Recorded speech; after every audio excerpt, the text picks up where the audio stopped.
student, welcome to all of you. Today we will study about simile. आज हम पढ़ेंगे simile के बारे में, जिसमें मैं आज आपको definition, examples, even मैं आज exercise भी आपको कराऊंगी ताकि आपको simile बहुत अच्छे से समझ में आ गया. तो सबसे पहले ये है कि what is simile? Simile क्या होता है? तो simile is a figure of speech. Figure of speech means अलंकार, जिसे हम हिंदी में कहते हैं. तो ये अलंकार है जहाँ दो चीज़ों के बीच में, जहाँ डायरेक्टली कंपेयर किया जाता है two different things with the help of like and as. Like and as word को यूज़ करके हम दो अलग चीज़ों के बीच में, दो अलग अलग चीज़ों के बीच में कंपेयर करते हैं with the help of like and as. Okay, so ये है सिमली. अब मैं आपको बताती हूँ कि what is the definition. Definition हम देख लेते हैं. So I will write on the board that you will see and write in your copy. आप लोग लिखेंगे अपने कॉपी में. Simile is a figure of speech, is a figure of speech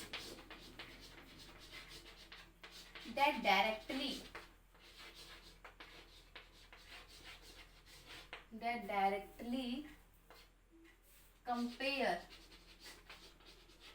directly compares two different things using words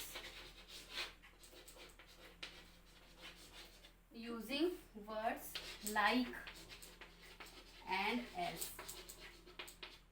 So this is the two words जो use होता है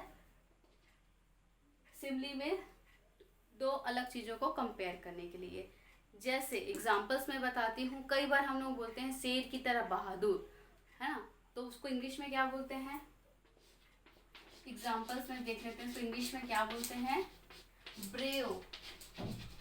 brave as lion. शेर की तरह बहादुर है. ठीक है. So this is an important example. एक और एग्जाम्पल हम देखते हैं. जैसे लिखते हैं blind as bird, blind as bat. Bat means चमगादड़ की तरह अंधा. Okay, so this is a example. And ये तो मैं एज का बताई हूँ. उसी तरह मैं एक लाइक एग्जाम्पल बता देती हूँ ताकि आपको अच्छे से समझ में आ जाए.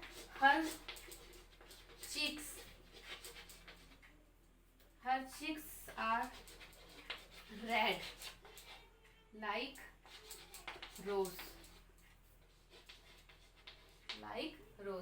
Her cheeks are red like rose. उसके गाल रोज की तरह, गुलाब की तरह लाल है. Okay, so we will see here.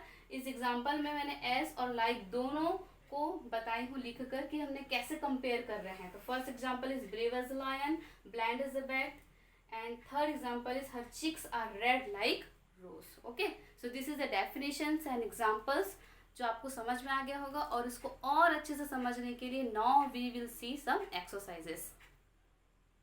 So this is the exercise.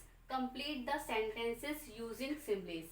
ये sentences is given there जिसको हमको similes से complete करना है. तो इस टाइप के क्वेश्चंस मोस्टली एग्जाम्स में पूछा जाता है. So that's why I explain it. First sentence is this paper is as dash milk. Now you will see. यहाँ पर मिल्क दिया हुआ है जिससे कंपेयर कर रहे हैं पेपर से. सो कंपेयर करने के लिए फर्स्ट ऑफ ऑल जिससे कंपेयर किया जाता है तो मिल्क को आप देखेंगे कि जो मिल्क की विशेषता क्या है.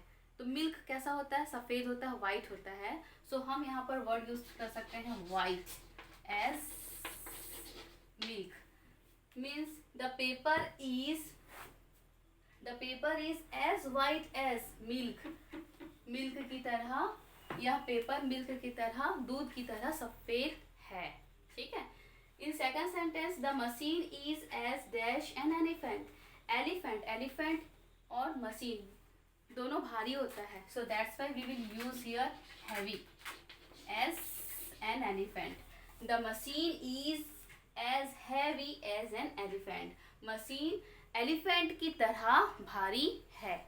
Okay. Now third example is this water is as dash ice. Ice means बर्फ. बर्फ कैसा होता है? ठंडा. इन ठंडा को इंग्लिश में क्या बोलते हैं? Cold. So you will write here cold as ice.